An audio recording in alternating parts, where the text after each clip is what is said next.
To see that we took that item about the waiving the building permit fees until the next meeting, because that's embarrassing to see that on the agenda, in my opinion. That's all. Okay, I have nothing to report. So the public hearings are supposed to be at 5:30. Should I do those early? Do you have to skip them? Okay. All right, so we'll move to item 9, items for discussion, possible action of the Ely City Council as recommended by the Animal Control Advisory Board. Number 1, Chairwoman Roberts McMurray, discussion for possible action. First reading of ordinance 733, Bill 2020-5, with approval to move to second reading. Ordinance 733 amends Title 5, Section 3B-18 Kennel Regulations to require that the kennel or breeder business license number be displayed in all advertising and purchase receipts. I need to abstain from this item. Okay. Do we have any questions, discussion on this?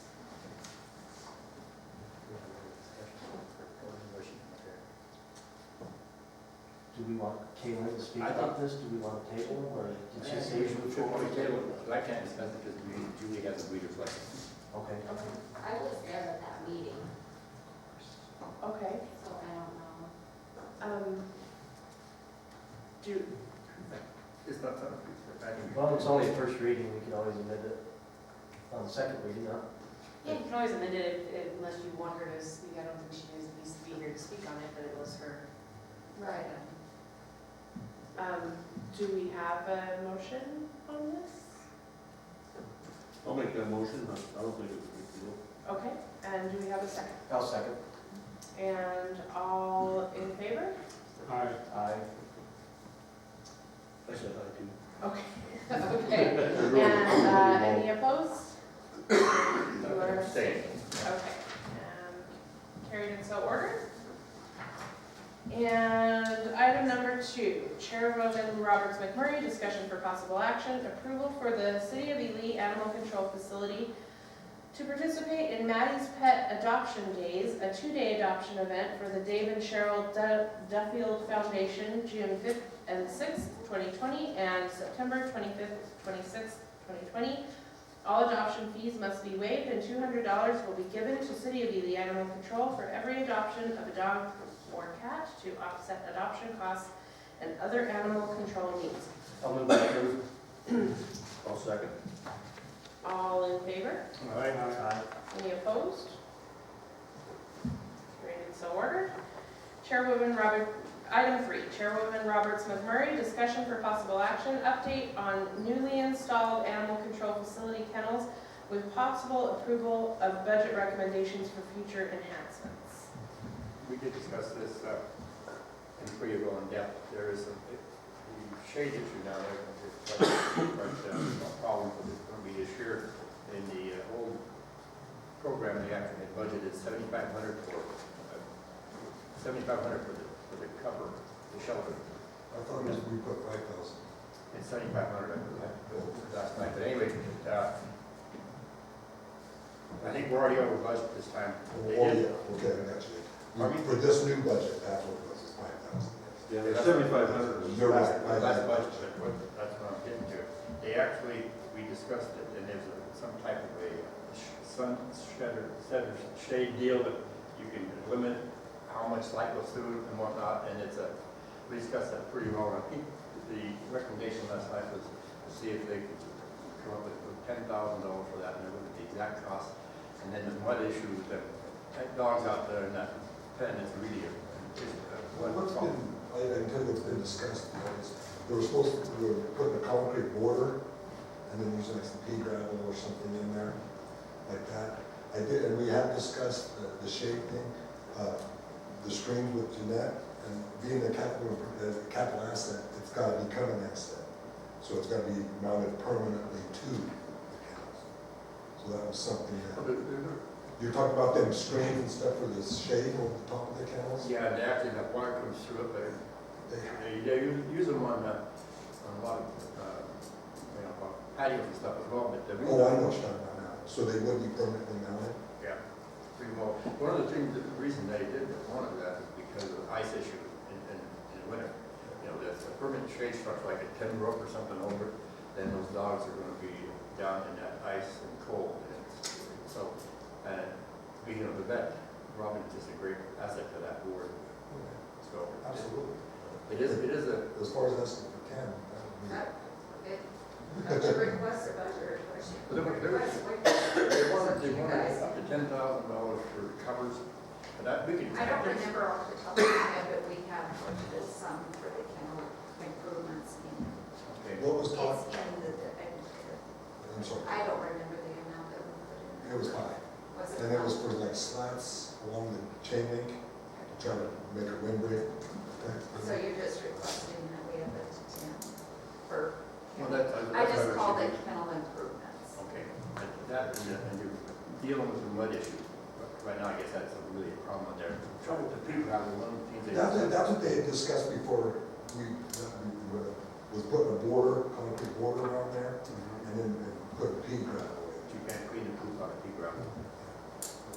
So I know this has been quite extensive discussion, even before we were.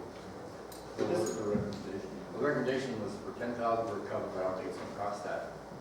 We will have to have Donna Camp probably do some of that work, and then $2,500 to do something to, for a bedding base, basically, so that the kennels can be dry and not so muddy, but it's still, they'll get the poop and stuff out of there. And that's what they're doing, you know, that's just a recommendation from that board last night, as far as pursuing the budget, because we still got 10 ways to go down. I guess even cost. Yeah, So that doesn't feel like it needs a motion, a not. motion, right? No. It's just, I we'll guess, just keep that in mind for the budget times, Mine, sure. maybe. It Okay. would almost, to me, be nice, I know there's work that needs to be done down there, but maybe have a little bit clearer plan too, because when I hear a screen or a shade, I kind of think of something that's gonna get ate up in the sun and the UVs and will be replaced up later. And I'd rather spend the money and do something more permanent if we need to, you know, a metal roof or some kind of structure, or have a couple different options anyway. see, I know that's what was discussed, was putting like a carport type thing. Right. Over the top of that, but the budget was they didn't have the money. This is, Robin says she's had that on her deck now for 8 years, Okay, so that's a pretty permanent, Yes. long-term deal. okay. Wasn't it? It won't support snow, so she has to have it removed, she takes it out in the snow. She does take it out during the snow. So So that's not very. I don't know, I mean, I think it's I'm something to really look at. confused, then, I guess it's just a discussion, but we want to keep them out of the mud and stuff, but if we have to take it down during a snowstorm. Yeah. You know, Yeah. and it's good during the sun, but not during the rain. Recommend. They're looking at it. They do these Yeah, very yeah, next sure. month. So I think we should, that's what the recommendation was last night in the video. I know that her and Doc Eldridge has actually looked at that. I think exactly the thing to come with us. But if we need to do something right, it was a 10 and 25. But the original one I seen was 7,500 for last year. We didn't have the money to do it. I was thinking that this year's budget, Yeah. So the way that agenda item is with possible approval of budget recommendations, when do you have to have the budget done, Madam Treasurer? We'll have the tentative budget to be approved on the first meeting in April, so. So if they could come back with a better plan, like Councilman Carson says, on the next meeting, so we have something a little more than this and that, and it's gonna do this, it's gonna flip over and do that. Because I think you start flipping numbers at her, she's just gonna flip them right back. yeah. You better have our I'm pretty sure of that. Okay, well, thank you. All right, so we'll move on to item 10, items for discussion, possible action. Well, it just didn't require any action. It doesn't need to be tabled. Discussions with possible. The possible action, yeah, it doesn't require action. So item 10, items for discussion, possible action of the Ely City Council as recommended by the Municipal Utilities Board.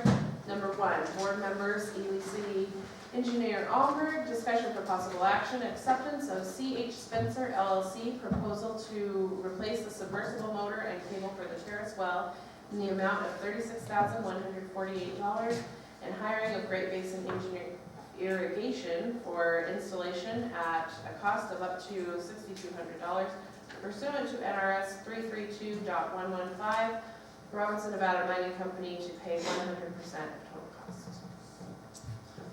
Go ahead. So this was in front of the utility board this morning, and they recommended approval. I did get a couple phone calls back from a few individuals on the utility board, and maybe we'll get some insight from BJ on what happened today, and then maybe I can throw my 2 cents in after. Well, they got the motor out today, the motor is shorted, and so the motor is burned up.